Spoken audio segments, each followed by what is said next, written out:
వీలైనంత వరకు మా సినిమాలన్నిట్లోనూ మన ధర్మం ఏమిటో, మన ఆచార వ్యవహారాలు ఏమిటో నాకు తోచినంత వరకు నేను వాటిని ఇన్కార్పొరేట్ చేసుకుంటూ వచ్చాను.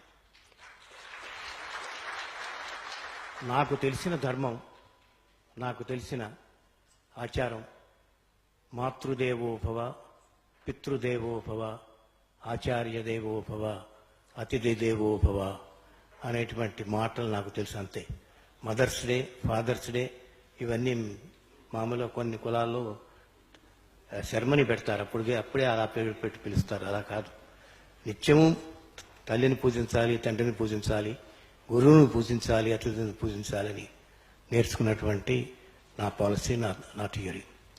అలాగే గురుదేవో మహేశ్వర, గురువు అంటే ఎవరు అసలు, ఇలాంటి వాడు గురువు అనేవాడు, గురువు ఇలాంటి వాడు అనేది నేర్చుకున్నవాడు నేను. అట్లాగే ఎక్కడ స్త్రీని పూజిస్తారు అక్కడ దేవతలు ఉంటారు, ఎత్ర నార్యస్తు పూజ్యంతే తత్ర దేవత.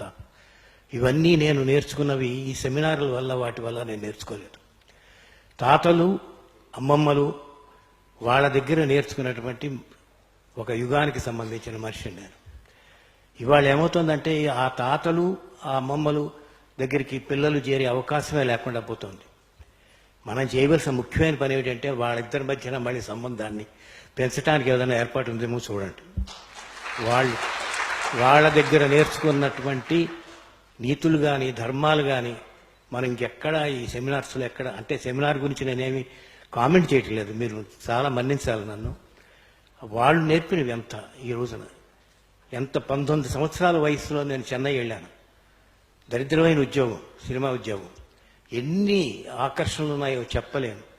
అన్ని ఆకర్షణల్లోంచి బయటపడి రాగలిగాను. ఇవాళ నేను కూడా ఒక వ్యక్తిగా గౌరవపడుతున్నాను అంటే మా తల్లిదండ్రుల భయం, వాళ్ళకి తెలిస్తే ఏమవుతుందో అని భయం, ఏదైనా నేను తప్పు చేయటానికి ఏదైనా వాళ్ళకి తెలిసిపోతుందేమో అని భయం.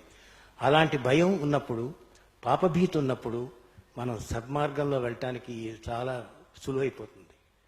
To be divine and to be religious is very simple, but to be simple is most difficult.